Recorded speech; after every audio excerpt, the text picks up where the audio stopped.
दिनों में आप सबका खैर मकदम है। डियर लर्नर्स, जैसा कि आप लोग जान रहे हैं, हमारा जो ये कोर्स है BEGC 134, जिसका उन्वान है रीडिंग द नॉवल। इसमें हम ब्लॉक 3 करने जा रहे हैं। गोपीनाथ मोहंती की एक नॉवल है पराजा। अभी तक हम यूनिट 1 और 2 कर चुके हैं, जिसमें हमने आपको सोशो कल्चरल कॉन्टेक्स्ट और इंट्रोडक्शन भी आपको दिया इस नॉवल के बारे में। In fact, I have given you even the autobiographical details of Gopinath Mohanty. तो आज हम यूनिट 3 और 4 पे नजर दोहराएंगे। पराजा जो एक नॉवल है, इसके हम आज थीम्स, मेन जो इश्यूज हैं वो हम देखने की कोशिश करेंगे। इसकी जो प्लॉट कंस्ट्रक्शन है, इसकी जो समरी है, वो उस पे हम नजर दोहराएंगे आज। और इसमें हम एक और इम्पोर्टेंट मौजू पे बहस करेंगे, जिसका अनुमान है a novel in translation. Here I would like to mention one important thing, that is कि ये जो ये novel है, it was originally written in Odia language. तो later on it was translated into English language. तो अब हम बाद में हम नजर दोहराएंगे कि नॉवल को क्यों ट्रांसलेट किया जाता है, क्यों जरूरत पड़ती है एक वर्क को दूसरी लैंग्वेज में ट्रांसलेट करने की। तो लेकिन पहले हम Gopinath Mohanty, now you must be very much acquainted with this name, Gopinath Mohanty. He's a well-known Indian novelist. तो इसने novels भी लिखी हैं, short stories भी लिखी हैं। Primarily, essentially, he wrote his works in a local language, which is Odia. तो इससे पहले कि हम और इस नॉवल के बारे में बात करेंगे, पहले क्योंकि हम अभी ट्रांसलेशन की बात कर रहे थे, ये जो ये नॉवल है ये ट्रांसलेट की गई थी ओडिया लैंग्वेज से इंग्लिश लैंग्वेज में। तो पहले हम बात करेंगे, जब हम इंडियन इंग्लिश लिटरेचर का मुआयना करते हैं, तज़किरा करते हैं, इस पे बहस करते हैं, इसको बड़े गहराई से समझने की कोशिश करते हैं, तो पहले जब हम इंडियन नॉवल को पढ़ने की कोशिश करते हैं, तो हमें यह पहले जो इंडियन नॉवलिस्ट जो थे, वो mostly they use to write in Hindi language और even the local languages. I mean when I say local language, I mean the state they come from, because we know India is a diverse country. It's having number of states, and even in a single state, number of languages are spoken. तो उसके जब तकरीबन 1910-20s की बात है, जब Indian novelist जो थे, उन्होंने इंग्लिश लैंग्वेज में लिखना स्टार्ट किया था। पहले अपनी रीजनल लैंग्वेजेस में जो नॉवलिस्ट थे वो लिखते थे, चाहे वो हिंदी लैंग्वेज हो, पंजाबी हो, उर्दू लैंग्वेज हो, या कोई और बंगाली लैंग्वेज हो, वो रीजनल लैंग्वेजेस में वो अपनी वर्क्स को लिखते थे।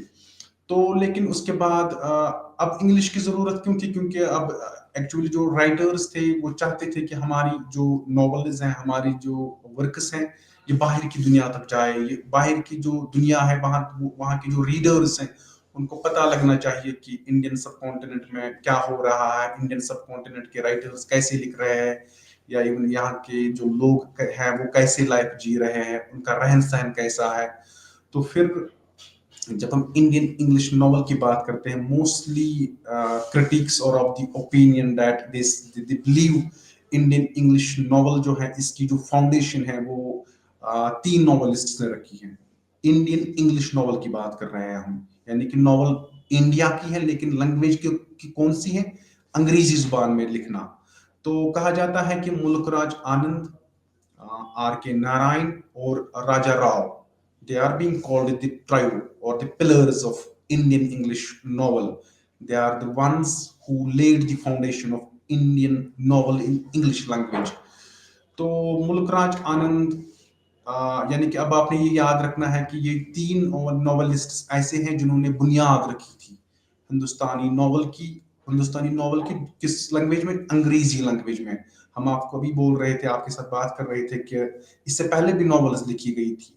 1857, 1870 की दहाई में भी नॉवेल्स लिखी गई थी, लेकिन वो मोस्टली रीजनल लैंग्वेजेस में लिखी जाती थी, या जैसे बंगाली लैंग्वेज में लिखी जाती थी, कन्नड़ लैंग्वेज में लिखी जाती थी, या इवन पंजाबी लैंग्वेज में लिखी जाती थी। लेकिन जब हम अंग्रेजी दुनिया की बात करते हैं, अंग्रेजी लैंग्वेज की बात करते हैं, तो कहा जाता है कि अंग्रेजी लैंग्वेज में जो नॉवल लिखना है वो किन लोगों ने स्टार्ट किया था, कौन से वो नॉवेलिस्ट थे। वो मुल्कराज आनंद थे, जिसकी बर्थ 1905 में हुई थी और उसका फिर देहांत 2004 में वो इस दुनिया से चले गए थे। आर के Narayan, exactly, he was born 1 year after Muluk Raj Anand. Interestingly, it's an amazing fact. You just concentrate on the, you know, जो बर्थ है इनकी, वो एक्चुअली कुछ 1 2 3 साल की फर्क है इन तीन नॉवलिस्ट्स की एज में। और in fact if you are going to look at their death, I mean when they departed from this planet, वही 2 3 4 सालों की फर्क वहां पे भी आपको दिख रही है। For instance, Mulkraj Anand was born in 1905। when you look at R.K. Narayan, he was born in 1906, and when you look at Raja Rao, he was born exactly 2 years after R.K. Narayan, that's 1908। तो उसके बाद 2004, 2001, 2006, यानी कि इनकी birth में भी वही 1 2 2 साल की फर्क है। और जब इनका देहांत हुआ था, यानी कि 1 2 साल पीछे आगे ये इस दुनिया से चले गए थे। तो मुल्कराज आनंद की आपने नॉवेल्स की होगी, तो ये इम्पोर्टेंट एक फैक्ट है। जब आप इंडियन इंग्लिश लिटरेचर की बात करते हो, इंडियन इंग्लिश नॉवल की बात करते हो, तो मुल्कराज आनंद की उसने बहुत सारी नॉवेल्स लिखी हैं। 1935 में उसने एक नॉवल लिखी है। हम एक्चुअली बात कर रहे हैं यहाँ पे Indian novel in English language. और ये जो है, ये 3 राइटर्स, मुल्कराज आनंद, आर के नारायण, राजा राव, ये इन्होंने बुनियाद रखी थी इन, यानी कि अंग्रेजी लैंग्वेज में लिखना, वो एक नॉवल को लिखना। तो मुल्कराज आनंद की बहुत सारी नॉवेल्स हैं हमारे पास। उसकी एक इम्पोर्टेंट नॉवल है जिसका नाम है अनटचेबल, जो 1935 में उन्होंने लिखी थी। Coolie, one another important novel, it was published way back in 1936। उसकी एक और नॉवल है टू लीव्स एंड अ बड, 1937 के आसपास ये लिखी गई थी। Actually these 3 novels portray the plight of the underprivileged in Indian society। यानी कि Mulk Raj Anand actually in these 3 novels, he is depicting, portraying the condition of the subaltern groups, which, who are living in India। चाहे आप schedule caste की बात करोगे, schedule tribes की बात करोगे, या जो पसमानदा तबके से जो ताल्लुक लोग रखते हैं, उनके बारे में इन्होंने, उनकी जिंदगी को इन्होंने आगे लाया था अपने राइटिंग्स में। अगर आप अनटचेबल की बात करोगे, यानी कि 1935 के आसपास ये जो ये नॉवल पब्लिश हुई थी, इसमें आपको जो मुल्कराज आनंद है, ये एक्चुअली किन के बारे में ये नॉवल है?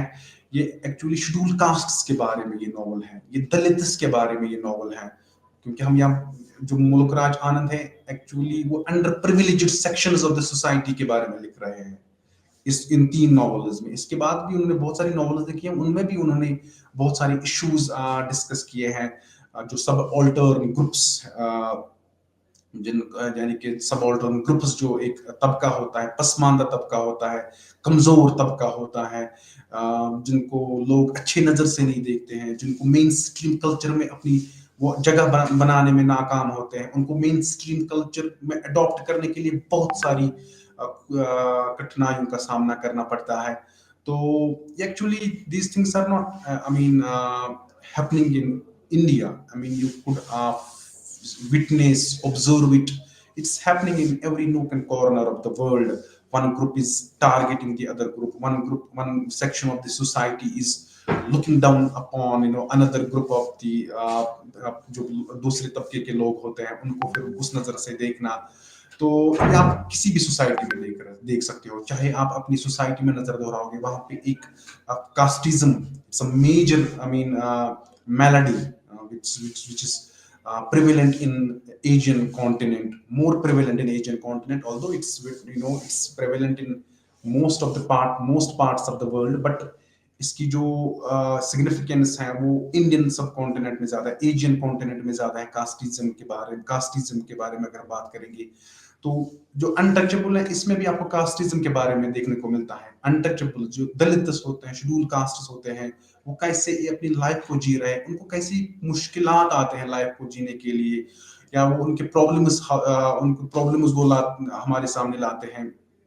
जैसे अनटचेबल में मुल्क राज आनंद का एक इम्पोर्टेंट कैरेक्टर है बाका।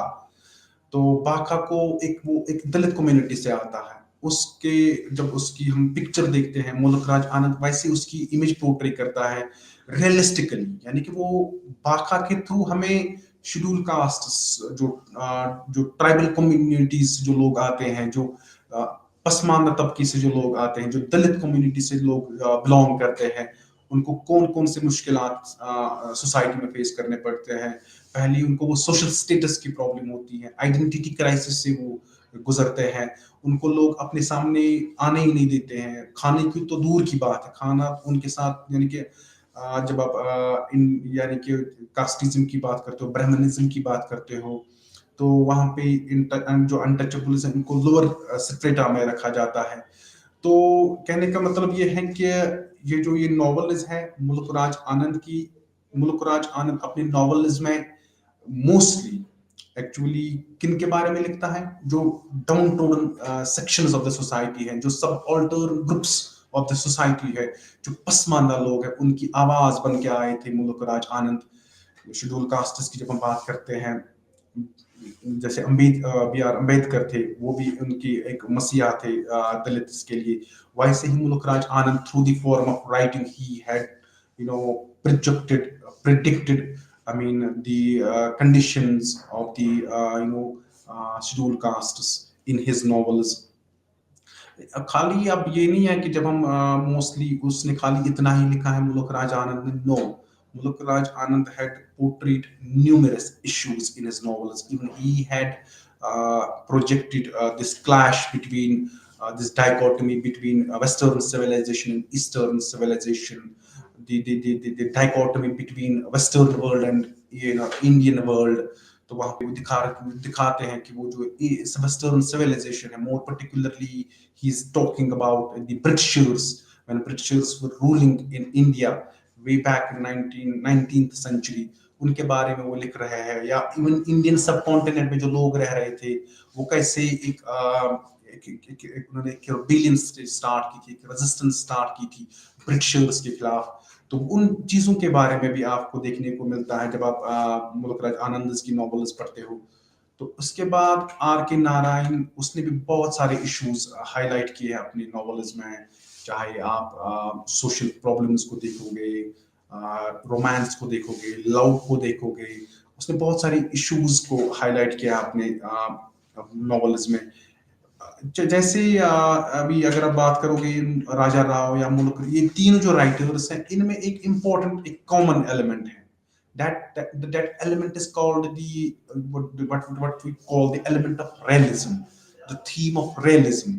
यानी कि इन्होंने सोसाइटी में क्या हो रहा है, they had tried to portray things as they are, they tried to be as faithful to the objects as they are, they tried to depict things in a realistic manner।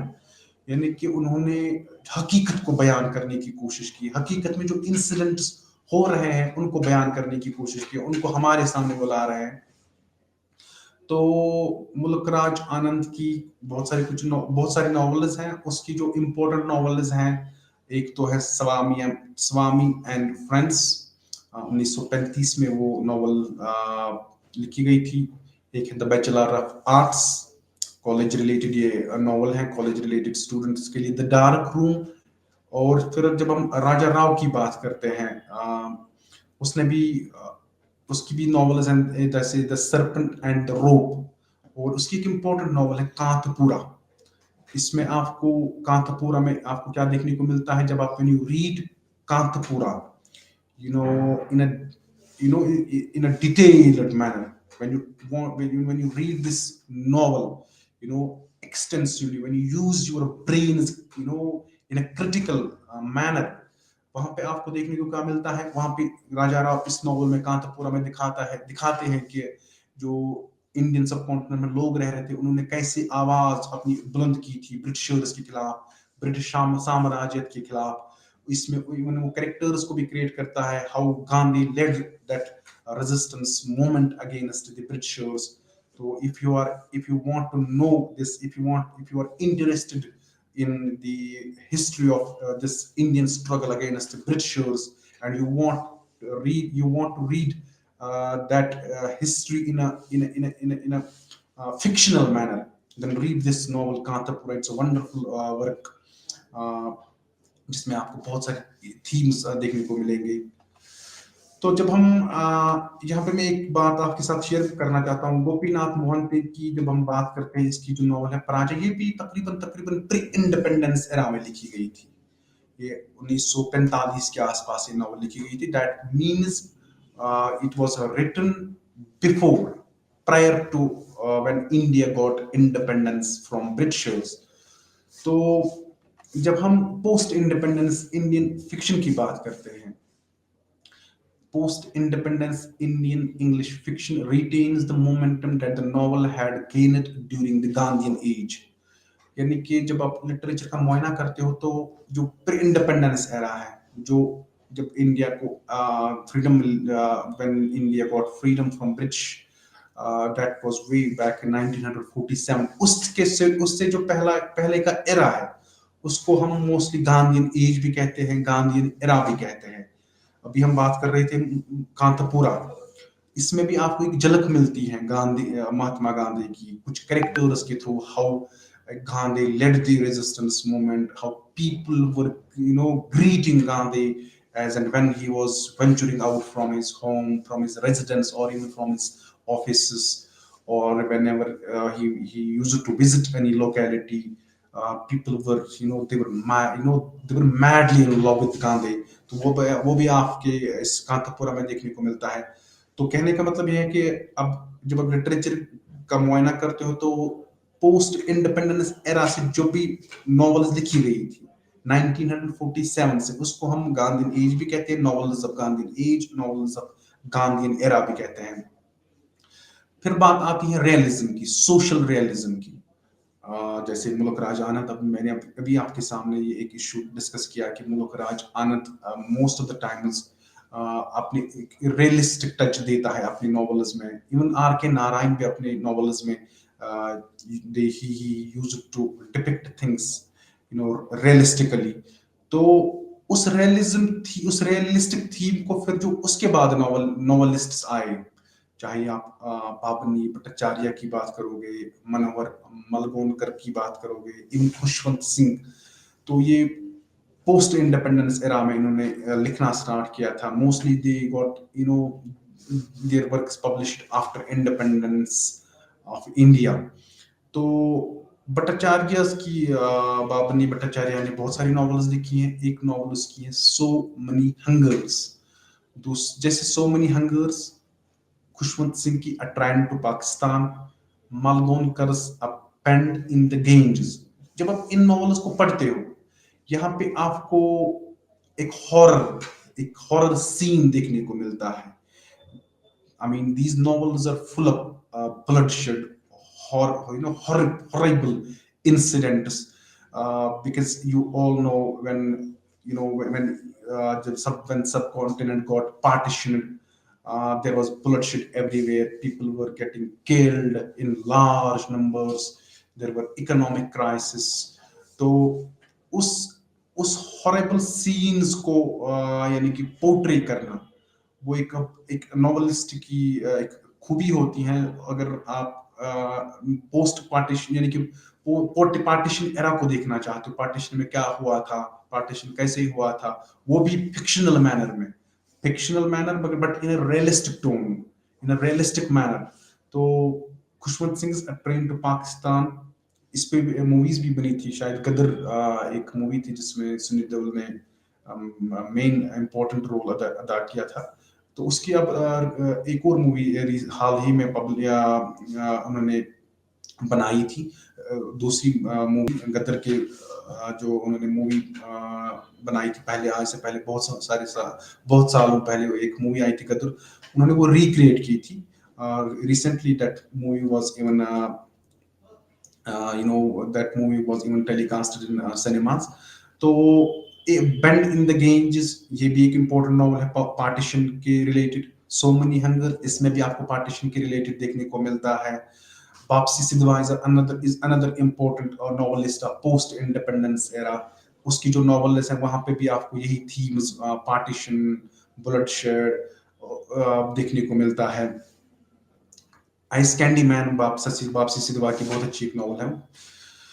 तो इसके साथ साथ अब ये मेल राइटर्स की भी अभी तक हम बात कर रहे थे, क्योंकि चाहे आप मुल्क राज आनंद की बात करोगे, इस मेल फिक्शनल राइटर्स में आपके पास मुल्क राज आनंद है, राजा राव है, आर के नारायण है, बाबनी भट्टाचार्य है, खुशवंत सिंह है, मलगोन कर्क है. तो लेकिन इसके साथ साथ फीमेल राइटर्स भी लिख रहे थे. फीमेल राइटर्स ने भी बहुत अच्छा किरदार निभाया था. अगर आप प्री इंडिपेंडेंस एरा की बात करोगे, और फिर वो भी अंग्रेजी जुबान में लिखना. अगर आप पोइट्री की बात करोगे, सरोजिनी नायडू आपके पास हैं, वो भी उन्होंने भी बहुत सारी पोएम्स लिखी है. तो जब हम इंडियन विमेन राइटर्स की बात करते हैं, मोर पर्टिकुलरली नॉवलिस्ट्स की बात करते हैं, तो आपके सामने रुत प्रवार जपवाला है, Kamala Markandia, Nayantra Sahgal, and who is not, familiar with this name, Anita Desai, wonderful novelist. बहुत अच्छी बहुत सारी नॉवेल्स इन्होंने लिखी है, जैसे जबवाल्स की the nature of passion, Kamala Markandaya's nectar in a sieve, Nayantara Sahgal's a time to be happy, और अनीता देसाई की voice in the city. Among ये नॉवेल्स हैं, ये क्या आपको दिखा रहे हैं, यहाँ पे आपको वुमन की कंडीशन आप एक नॉवेलिस्ट दिखा रहे हैं. मेल राइटर्स आपको बहुत सारे इश्यूज दिखा रहे थे. वो आपको दिखा रहे हैं कि दलित कम्युनिटी के लोग कैसे फेस अपनी लाइफ जी रहे हैं, लोग कैसे गांधी को फॉलो कर रहे थे, या लोग कैसे इंडिपेंडेंस के लिए स्ट्रगल कर रहे थे. लेकिन इसके साथ साथ विमेन भी एक तबका है सोसाइटी में जो रह रहे हैं, औरतें जो हैं, अगर तब की बात करोगे तो उनकी लाइफ को पोर्ट्रे करने के लिए शायद एक औरत ही एक अच्छी राइटर हो सकती है, जो उनकी लाइफ को बड़े अच्छे अंदाज से बयान कर सकती है. तो ये नॉवेल्स हैं, यहाँ पे आपको चाहे वो डोमेस्टिक लाइफ हो या even life beyond this house, तो वहां वहां यानी कि घर के अंदर एक औरत कैसे लाइफ जी रही थी, या घर के अंदर वो घर के बाहर वो क्या कर रही थी, या उसकी उन साइकोलॉजिकल कंडीशन, उसकी जो डोमेस्टिक लाइफ है उसको पोर्ट्रे करना. वो उनके लिए आपके पास बहुत सारे फीमेल नॉवेलिस्ट्स हैं. ये जो नॉवेल्स हैं, they are mainly led by female characters. You would see, if you are going to read these novels of of Kamala Markandia, Naindra Sahgal, or even of Anita Desai, you would see the realistic picture of a woman, how woman was living her life prior to independence of India. उसकी क्या क्या problems थी, उसको society में कैसे treat किया जा रहा था, उसकी जो खुद की साइकोलॉजिकल कंडीशन थी, या उसको कैसे हैरेसमेंट किया जा रहा है, उसके साथ कैसे हैरेसमेंट की जा रही थी, वो सारी बातें आप इन नॉवेल्स में आपको देखने को मिलेंगी. तो इसके बाद ये अभी हम पोस्ट इंडिपेंडेंस एरा की बात कर रहे थे, अभी फीमेल राइटर्स की बात कर रहे थे, इवन खुशवंत सिंह, अभी मेल राइटर्स की बात कर रहे थे. वो राइटर्स जिन्होंने immediately after India got freedom from British. लेकिन उसके साथ साथ फिर और कुछ नॉवेलिस्ट्स हैं, या जिनको हम कॉन्टेम्पररी नॉवेलिस्ट्स बोल सकते हैं, नॉवेलिस्ट्स जो हमारे आसपास रह रहे हैं, नॉवेलिस्ट्स who are living with us, novelists who are alive today. तो जो आजकल हमारे जिन नॉवेल्स हम पढ़ते हैं, जो अभी रह रहे हैं, हम वैसे जैसे कुछ नॉवेलिस्ट हैं कॉन्टेम्पररी नॉवेलिस्ट, उसमें जैसे अमिताभ घोष हैं, सलमान रुश्दी है, अरुण जोशी है, मंजू कपूर है, शशि थरूर, चित्रा बनर्जी, दिवाकरुणी, जैसे चटर्जी है, अरुंधति रॉय, अनीता नायर, झुम्पा लाहिरी, किरण देसाई, तो और भी कुछ नई जनरेशन की बात अगर हम करेंगे, उसमें भी कुछ आपको राइटर्स मिलेंगे, जैसे मीना कंदासामी है, राशमी बंसल है। ये बहुत इंपॉर्टेंट अच्छे राइटर्स हैं, important writers of Indian English literature है।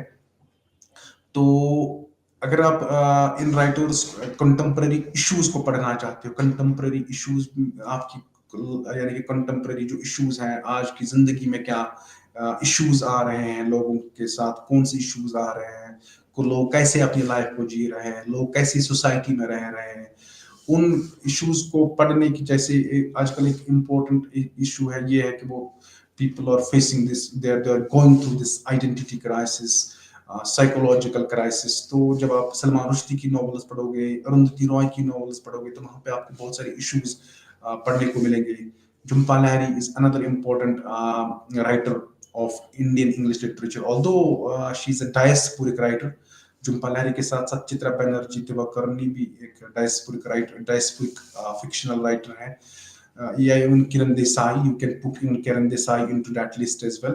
तो डायस्पोरिक लिटरेचर की जब हम बात करते हैं, डायस्पोरिक लिटरेचर का क्या मतलब है, जैसे झुम्पा लाहिरी की बात कर रहे हैं, डायस्पोरा की बात, ये डायस्पोरा एक्चुअली, डायस्पोरा यहाँ पे एक इम्पोर्टेंट इश्यू हमारे सामने पे आ रहा है, दैट इज डायस्पोरा। डायस्पोरा का मतलब होता है कि जब लोग एक कंट्री को छोड़कर दूसरी कंट्री में जा रहे हैं, रहने के लिए जा रहे हैं, या इवन कुछ लोग काम के लिए जा रहे हैं, या इवन कुछ स्टडीज के लिए जा रहे हैं, या even some they go there in order to live a better life, standard life. तो यानी कि अगर जैसे जुम्पा लाहिरी की बात करेंगे, even there is another important writer Bharati Mukherjee, अगर हम डायस्पोरा फिक्शन की बात करेंगे, तो डायस्पोरा का मतलब ये होता है कि जब आप अपने स्टेट में रहते हो, अपने मुल्क में रहते हो, तो फिर due to several reasons, or it could be even due to poverty, or even natural disasters, or even due to unemployment, you just want to leave your country and want to get settled somewhere else in the world, तो उस phenomena को हम diaspora कहते हैं। The moment you venture out from your own country, from your birth country, in order to live your life in another country, उस phenomena को हम diaspora बोल सकते हैं।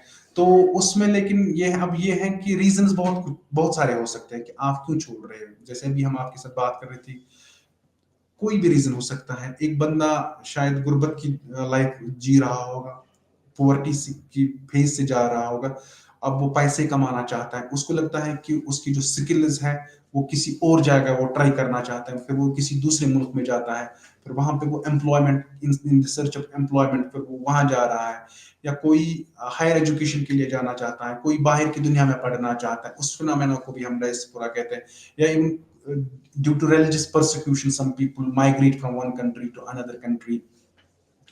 तो डायस्पोरा में फिर क्या होता है कि ये राइटर्स होते हैं, ये फिर वहां की लाइफ कैसी है, वहां इनको कैसी कौन सी प्रॉब्लम्स फेस करनी पड़ती हैं, वो उन इश्यूज को फिर हमारे सामने लाते हैं।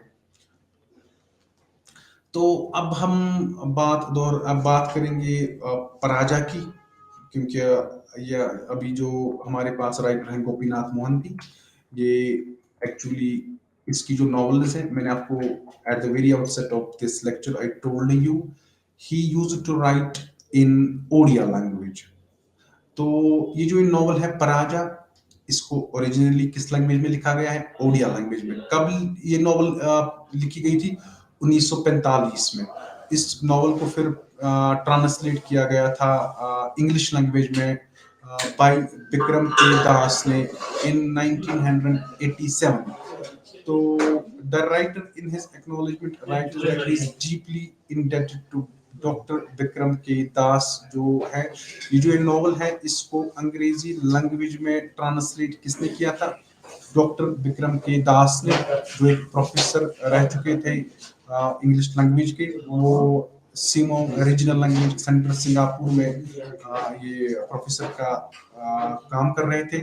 तो अब आपने ये याद रखना है कि ये नॉवल है Paraja, it was written in 1945 but it was translated into English language in 1987। And if you get this question in any examination, I mean who is the translator of Paraja, who is the first translator of Paraja, then obviously you would name this Dr. Bikram K. Das. तो जो बिक्रम दास है, the translator labels it as a psychological and anthropological documentation, and its sociological philosophical concerns that are dealt with in Paraja are contemporary, even though the novel was written way back in 1945. तो यहाँ पे आपके साथ जब जब भी आप इस नॉवल को पढ़ते हो, इस नॉवल का मुआयना करते हो, आपको इस नॉवल में ऐसे इश्यूज मिलेंगे पढ़ने को जो कंटेम्परेरी आप, although this novel was written way back in 1945, but what is interesting about this novel is when you read this novel you find events, incidents in this novel, which are prevalent, which are very relevant to our age, which are relevant to our times.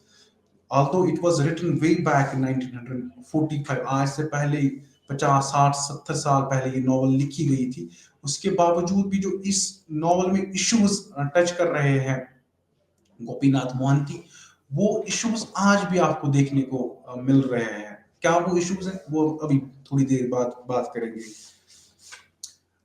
जब हम गोपीनाथ मोहंती की बात कर रहे हैं तो ये आपने याद रखना है कि एक कटक डिस्ट्रिक्ट में पैदा हुए थे, कटक नागाबली उड़ीसा में। Obviously when he was born in Orissa, तो ऑब्वियसली जब उड़ीसा में इसकी पैदाइश हुई थी तो ऑब्वियसली उड़िया लैंग्वेज में ही ये अर्लियर जो इसकी जो लाइफ है, earlier phase of his life, he used to write in Odia language. फिर इसके बाद इसने पोस्ट ग्रेजुएशन इंग्लिश लिटरेचर में की है, वो इसने पटना यूनिवर्सिटी से की है। तो उसके बाद जो ही इन्होंने post graduation in English literature की है, उसके बाद इन्होंने सिविल सर्विसेज एग्जामिनेशन क्वालिफाई किया, फिर ये एडमिनिस्ट्रेटिव सर्विसेज में आ गई, ऑब्वियसली उड़ीसा में। तो फिर इसको ये इसने बहुत सारी सर्विसेज दी अपनी टेन्योर में। तो lastly when he got retired, he retired as a special duty officer for tribal development project.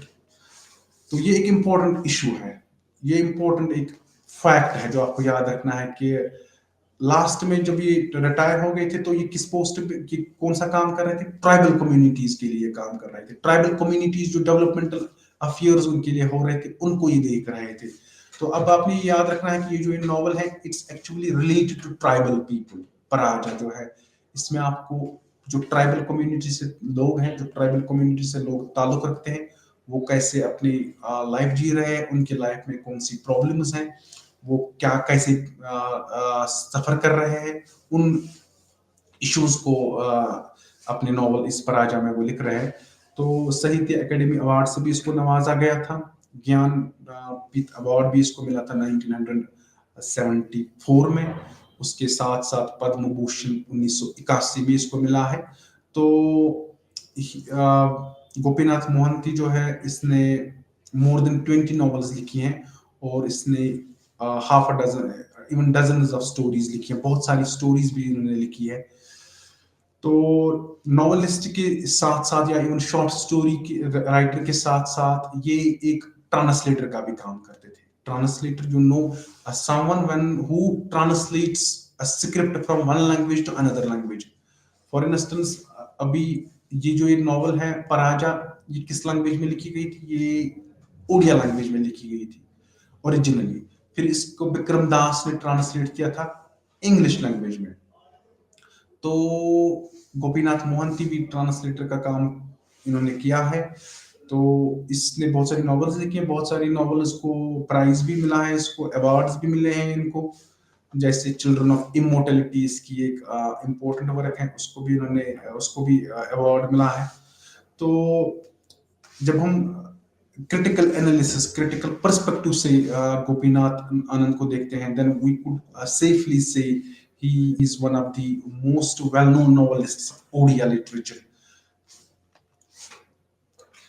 तो थोड़ी सी पहले हम बात करेंगे ओडिया नॉवल के बारे में। The Odia novel have been under the influence of Western literature and the literature from the neighborhood. तो जब हम ओडिया लैंग्वेज की बात करते हैं, ओडिया नॉवल की बात करते हैं, तो ये कहा जाता है कि people who were writing novels in Odia language, they were deeply influenced by the Western literature. Western literature, you understand, literature which are written by people who are living in Western countries, who belong to European countries. uh, जैसे western literature is very rich. Western literature की जब आप बात करते हो, बहुत सारे writers आपको मिलेंगे वहां पे। उन राइटर्स ने बहुत सारे राइटर्स को इन्फ्लुएंस किया है, उन राइटर्स को जो एशिया में रह रहे हैं, या इवन अफ्रीका में रह रहे हैं, या इवन ऑस्ट्रेलिया में रह रहे हैं। तो जैसे शेक्सपियर की बात करेंगे, या इवन Wordsworth, John Milton, John Dryden, John Keats, T S Eliot, W B Yeats, W H Auden. तो ये बहुत ऐसे, इयम फॉस्टर, बहुत सारे राइटर्स हैं जिन्होंने इन्फ्लुएंस किया था किसको, ओडिया नॉवल को। जहाँ पे एक बात मेरे जहन में आ रही है, क्योंकि वेस्टर्न लिटरेचर में आपको, जब आप मगरबी दुनिया की बात करते हो, मगरबी अदब की बात करते हो, जो वेस्टर्न लिटरेचर की बात करते हो, वहां पे आपको बहुत सारे ऐसे राइटर्स मिलेंगे, I mean who are, I mean, who have, who are relevant to our times, even who could, I mean, who would be relevant even after 50, 100 and 150 years. तो जैसे शेक्सपियर की बात करते हैं, शेक्सपियर में ऐसा क्या था कि he is even relevant now, people are reading Shakespeare even now. He's dead some 400-500 years back, but there is something in Shakespeare which makes him universal, which makes him immortal. That those are, I mean, कुछ characteristics हैं। पहली जो characteristic Shakespeare के, that was he was having the supreme power of imagination. People remember him because he was a visionary. He used, I mean, उसने जो predict किया है वो आजकल आप देख रहे हो अपनी सोसाइटी में, जो उसकी जो नजर थी, he was having a broader vision. He was ahead of his time. जो अच्छे राइटर्स होते हैं, they are always ahead of their time. उनमें ये सलाहियत होती है, ये ट्रेट होती है कि they could predict what's going to happen even after 50 years, even after 100 years. अगर आप मॉडर्न एज की बात करोगे, वेस्टर्न लिटरेचर की पे हम नजर दोहराएंगे, then you have George Orwell. I mean, he was a visionary too. You might have gone through his novel 1984. Although it's a small novel, uh, लेकिन उस नॉवल में आपको जॉर्ज ऑरवेल प्रेडिक्ट करके देता है कि जो आने वाली एज हैं, जो आने वाली जिंदगी है, उसमें कौन कौन सी चीजें आपको देखने को मिलेंगी। You will have to remember one important fact regarding this novel. It was written in 1940, if I'm not mistaken, 1948 or 1949. But see how apt this title is. He chose this title 1984 for this novel. Why? Because George Orwell predicted in this novel that the Western world would be like this in 1984. तो even रे Bradbury, रे Bradbury एक अच्छे writer हैं American literature के। He too was a visionary. I mean, he was ahead of his time. He was having this broader understanding of human nature. He was having uncommon sensibility. उसने एक novel, उसने एक short story भी लिखी है, there will come soft rains. क्योंकि हम western literature की जब हम बात करते हैं, वहां पे बहुत सारे राइटर्स आपको मिलेंगे जिन्होंने मुतासिर बहुत सारे लोगों को किया है। if you talk about Iqbal, he was under the influence, he wrote his poetry mostly under the influence of romantic poets. He was deeply influenced by William Wordsworth, even S.T. Coleridge. He mentions again and again the name of Wordsworth, कि Wordsworth ने उसको कितना मुतासिर किया था। Even when you read Iqbal's poetry of nature, you find Wordsworthian influence on Iqbal. तो कहने का मतलब यह है कि जो वेस्टर्न लिटरेचर में आपको, वेस्टर्न लिटरेचर वो रिच है, वहां पे ऐसे राइटर्स हैं जो जिनके पास एक ब्रॉडर विजन था, जो विजनरी थे, उन्होंने, उनके पास एक अनकॉमन सेंसिबिलिटी की। तो they were interested in human affairs of life, तो जब आप अभी हम रे ब्रैडबरी की बात कर रहे थे। रे ब्रैडबरी की एक अच्छी शॉर्ट स्टोरी है, there will come soft rains. Vision क्या होता है? Although this story was written way back in 1950s, but in this story, Ray Bradbury is talking about 2026. I mean the A 2026, अभी भी 3 साल आने में है। 2026 तक अभी भी हमें 3 साल है। लेकिन 1950 की दहाई में रे ब्रैडबरी लिखता है कि 2026 में आई मीन सोसाइटी कैसे होगी, इंस्टीट्यूशंस कैसे काम कर रहे होंगे, लोगों का बिहेवियर कैसे होगा एक दूसरे के साथ, साइंस ने कितनी तरक्की की होगी। यानी कि उसमें आपको वो दिखाता है कि जो मैकेनिकल गैजेट्स हैं, जो साइंटिफिक गैजेट्स हैं, उनका कितना रुझान होगा, उनका कितना इन्फ्लुएंस होगा ह्यूमन लाइफ पे। तो फिर जब हम बात करते हैं ओडिया लिटरेचर की, तो Odia language and the state of Odisha had been denied independent status till 1936, and it was only after this landmark in Odia history that its literature started gaining importance। ये वही बात फिर से आ रही है, ब्रिटिशर जब राज कर रहे थे इंडिया पे, तब उड़ीसा को इंडिपेंडेंस नहीं मिली थी। तो 1900 यानी कि एक इंडिपेंडेंट स्टेटस नहीं मिला था। तो 1936 के बाद उनको लगा कि उनको जो उनकी वो जो जो आइडेंटिटी थी वो बहाल हो गई थी। तो फिर उन्होंने जो लिटरेचर लिखा उसमें भी दैट गेन्ड इम्पोर्टेंस। तो ओडिया लैंग्वेज में जो लिख रहे थे, जिन्होंने बहुत अच्छा किरदार रहा है ओडिया लिटरेचर को आगे लाने के लिए, उनमें राम शंकर राय है, उमेश सरकर है। इन्होंने अर्लियर नॉवेल्स लिखी हैं ओडिया लैंग्वेज में। तो उसके बाद फाकिर मोहन सेनापति, ये भी एक इम्पोर्टेंट राइटर रह चुके हैं ओडिया लिटरेचर के। तो इसकी जो नॉवल है, ट्रेंड सेटिंग जो नॉवल है उसका, चन्नना था गुंथा, एक इम्पोर्टेंट नॉवल है इसकी। After Fakir Mohan Senapati, however, there was no significant input by any other writer। यानी कि राम शंकर राय, उमेश सरकार और फाकिर मोहन सेनापति, इन्होंने बहुत इंपॉर्टेंट कंट्रीब्यूशन दिया है उड़िया लैंग्वेज को, उड़िया लैंग्वेज में नॉवेल्स को लिखना। इनका बहुत इंपॉर्टेंट कंट्रीब्यूशन है उड़िया लैंग्वेज को लोगों तक लाना या उड़िया लैंग्वेज को रिच बनाना। तो लेकिन जब जो ही इन्होंने लिखना स्टार्ट किया था, उसके बाद इन्होंने कुछ और राइटर्स आए, लेकिन जब इन्होंने लिखना बंद किया था या इनकी डेथ हो गई थी, उसके बाद एक्चुअली जो ओडिया लिटरेचर है वो थोड़ा सा ना, वो उसमें उतना इनपुट नहीं आ रहा था। तो फिर ओडिया लिटरेचर की जब हम बात करते हैं, ओडिया लिटरेचर में आप एक इम्पोर्टेंट इशू देखते हो continuously, persistently। That issue is this Odia literature is depicting the life of tribal people, tribals, people who are living in mountains, people who are living in hills, people who are living their life without basic amenities, like basic amenities of life, like electricity, water, food। They are without educational institutions, hospitals। So you could even imagine yourself if you are being asked to live your life on a mountain। I mean, you could sense कि वहां पे कैसी life आप जी सकते हो। तो बात मेरी बहन में एक निर्मला पटोल एक की पोइम एक याद आ रही है, क्योंकि उसने एक पोइम लिखी है द माउंटेन वुमन।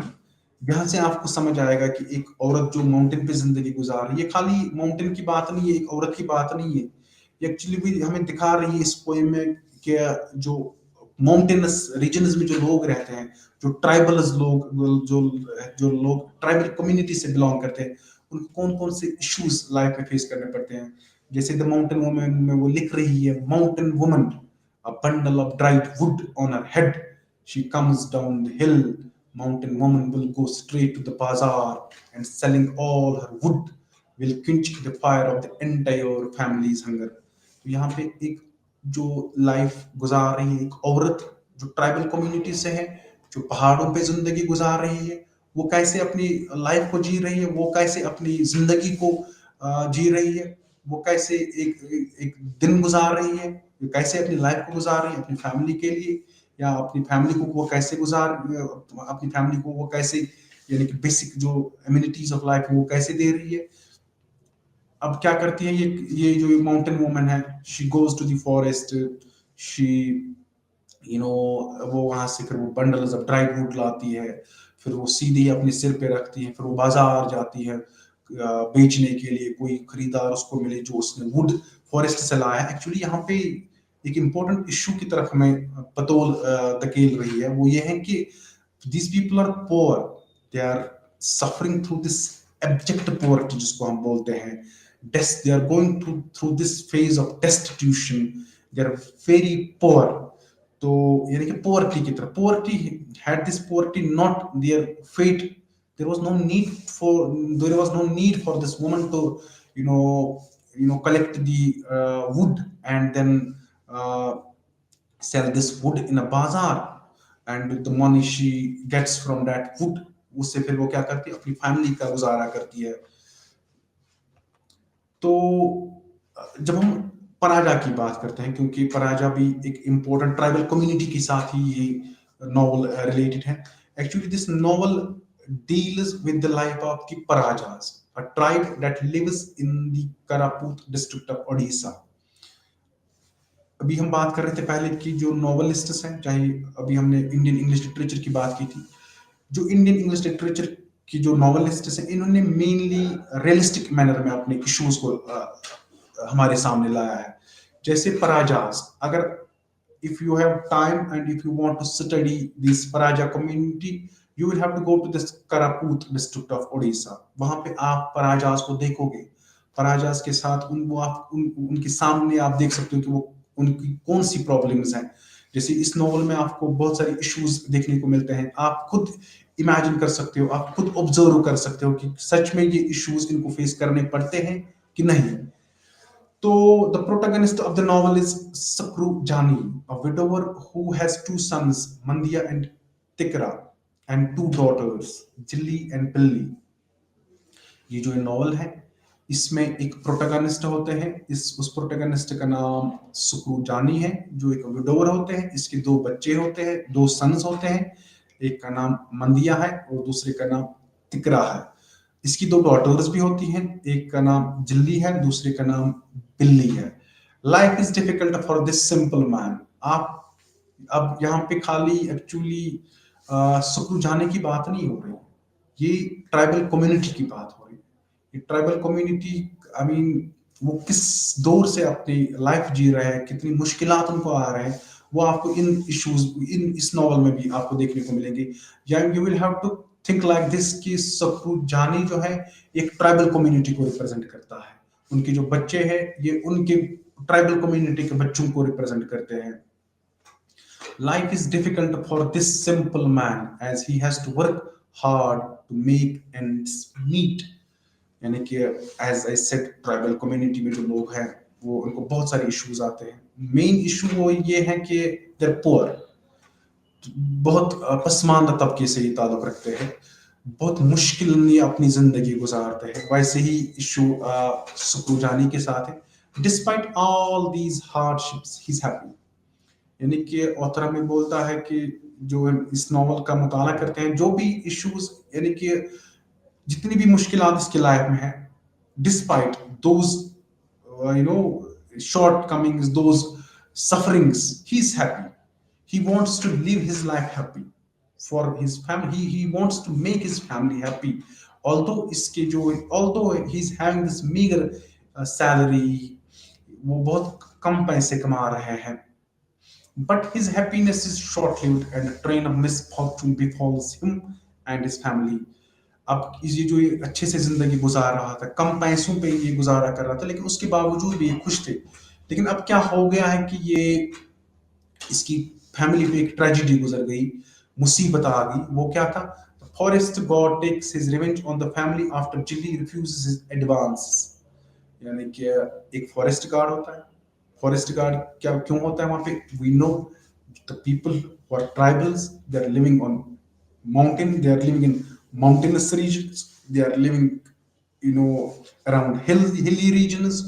तो वहां पे फॉरेस्ट्स होते हैं, तो वहां पे एक फॉरेस्ट गार्ड होता है।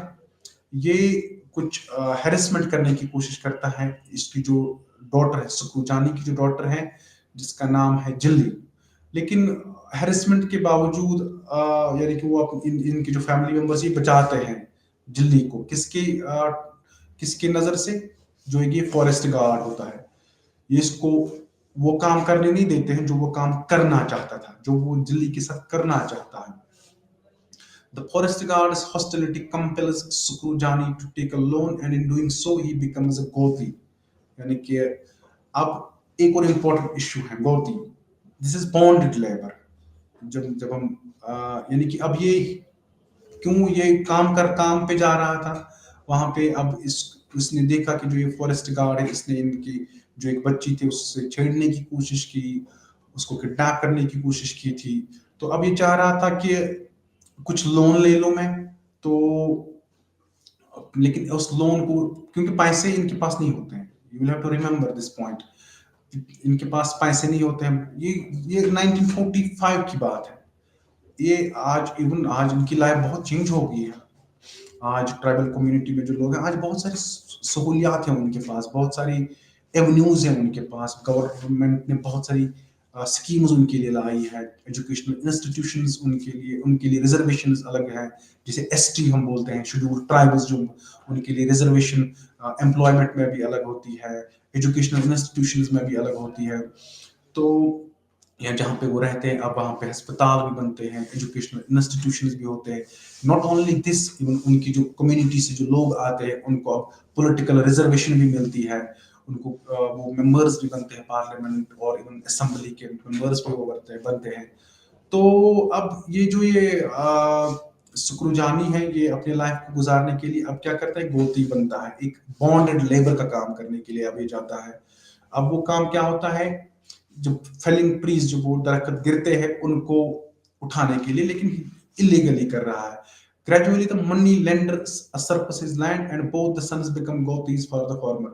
अब इसने जो कुछ लिया था, कर्जा लिया था एक जमींदार से, अब ये उसको वापस नहीं कर सकता, क्योंकि अब इसके पास उतनी कमाई नहीं थी, इसके पास इतने पैसे नहीं थे कि ये रिटर्न कर सकता था उनको। तो अब क्या है कि अब इसको दोनों बेटे, जो इसके दो बेटे हैं, उनको भी एक बॉन्ड लेबर का काम करना पड़ रहा था। किसकी पास? जिसके पास इन्होंने पैसे लिए थे, जिससे इन्होंने कुछ कर्जा लिया था। His daughters work on the road as laborers and there is no end to the harassment that takes place। इसकी जो दो डॉटर्स हैं वो भी अब काम करने के लिए रोड पे जाती है। रोड पे कोई काम उनको मिले तो वो कर रही थी। लेकिन इतना ही नहीं, it was fine, I mean if they are engaged in some work, no, even doing their work, these two daughters of Sukrujani, they faced tremendous harassment। वहां पे ये वही बात हो रही है कि उनको बहुत सारी मुश्किलात आ रहे थे, हैरेसमेंट का शिकार हो रहे थे। Dear, यानी कि Sukrujani and his son's patience gives way to anger and pent up feelings when they are duped in court। अब इनके जो भाई थे या इनके जो फैमिली मेंबर्स थे, वो देख रहे थे कि जो इनकी जो डॉटर्स है, इनकी जो बहनें हैं, उनके साथ जातियां की जा रही, तो फिर इन्होंने आवाज उठाई, इन्होंने रिबेलियन स्टार्ट की थी। लेकिन उसके बावजूद भी इनको फिर पकड़ा गया था। The subaltern voice that has not been heard before anywhere is raised only through the murderous act committed by the elder son who hacks the Shakur, the troublemaker। इनके जो बड़े बेटे थे, उन्होंने एक को मार दिया था जिसका नाम सौकार था, जो ट्रबल मेकर था, जो इन बच्चों के साथ जातियां कर रहे थे। After the incident they go to the police station to surrender. उसके बाद पुलिस स्टेशन जा रहे हैं सरेंडर करने के लिए।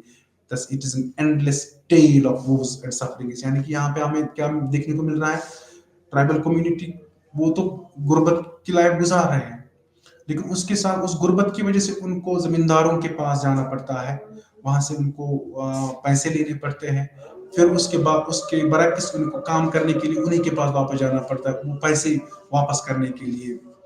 इतना ही नहीं, ये इनकी जो डॉटर्स हैं, इनकी जो औरतें हैं, उनके साथ वो जो लैंड, जो फार्मर्स होते हैं, जो जमींदार होते हैं, जो ठेकेदार होते हैं, वो फिर उनको गलत तरीके से इस्तेमाल करते हैं।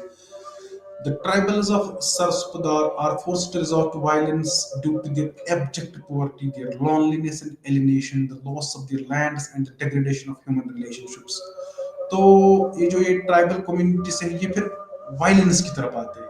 आपने देखा होगा या पढ़ा होगा या सुन रहे होंगे, न्यूज़ भी आप सुन रहे होंगे कि ट्राइबल कम्युनिटी से जो लोग आते हैं, ये at times they resort to violence. Why? Because उनके पास कुछ है ही नहीं। they are they are living their life far away from the mainstream culture। तो एलिनेटेड है, लोनली फील करते हैं, और इनके पास जो भी जमीन होती है वो किसी कोई और इनसे लेता है। तो ये स्टोरी है, ये एक रियलिस्टिक मैनर पे ये स्टोरी है। यानी कि ये जो इस सुक्रू जानी जो है, ये actually he is living a death in life. यानी कि जिसको जैसे वो लाइफ गुजार रहे हैं, वो बड़ी मुश्किलात से गुजार रहे हैं। And it becomes evident from the story that in the presence of hunger and poverty, notions of crime, sin and morality are denounced. तो जब हम बात ये करते हैं, जब हम इनकी प्रॉब्लम्स को देखते हैं, चाहे वो हंगर की बात हो, भूखे होते हैं, ये गुर्बत की लाइफ गुजारते हैं, तो फिर इन चीज़ों की वजह से ये फिर क्राइम करने पे मजबूर हो जाते हैं, गलतियां करने पे मजबूर हो जाते हैं। तो यानी कि एक जो ऑथर इसमें आपको दिखा रहा है कि ये कुछ चीज़ें कर रहे हैं, शायद अपने हिसाब से ये ठीक कर रहे हैं, क्योंकि इनके पास कुछ नहीं है, ये एलिनेटेड है, ये लोगों से बहुत दूर अपनी जिंदगी गुजार रहे हैं। इनके पास बेसिक जो होनी चाहिए लाइफ में, जो लाइफ की जो इम्यूनिटीज, वो भी इनके पास नहीं है। लेकिन जो मेन इशू जो इस नॉवल में, वो ये है कि एक्चुअली गोपीनाथ मोहंती जो है, actually he is giving voice to the marginalised community. He is actually speaking on the behalf of marginalised community like Parajas. तो उनकी प्रॉब्लम्स हमारे सामने ला रहे हैं, उनको कैसे लाइफ जिंदगी गुजारनी पड़ रही है, उनको कौन कौन से मुश्किलात लाइफ में आ रहे हैं, फिर वो कैसे उनको रिवेंज करते हैं, वही इश्यूज हमारे सामने वो लाते हैं इस नॉवल में। इस नॉवल में हमारे पास 114 चैप्टर्स हैं। 114 चैप्टर्स में आपको थ्रू एंड थ्रू पराजा कम्युनिटी की लाइफ देखने को मिलती है। The events in the novel begin in winter and trace the misfortunes of Sukri Jani and his family through the span of full year। यानी कि तकरीबन तकरीबन जब आप नॉवल पढ़ते हो, 1 दिसंबर से लेकर 2 दिसंबर तक आपको लाइफ, एक साल की पूरी लाइफ दिखा रहे हैं आपको गोपीनाथ मोहंती इस नॉवल में। पराजाज ट्राइबल कम्युनिटी के बारे में, जो सुक्रू जानी है और उसकी फैमिली जो है, उनकी लाइफ हमें दिखा रहे हैं। 1 साल तक वो कैसे जी रहे हैं अपनी लाइफ को। ये खाली 1 साल की नहीं, एक्चुअली वो दिखा रहे हैं कि इनको कैसी लाइफ जीनी पड़ती है, किन मुश्किलात में इनको लाइफ गुजारनी पड़ती है। तो डियर लर्नर्स, आज का लेक्चर हम यहीं पे इख्तिताम करते हैं। मिलते हैं नेक्स्ट लेक्चर में। Till then take very good care of yourself. अल्लाह हाफिज।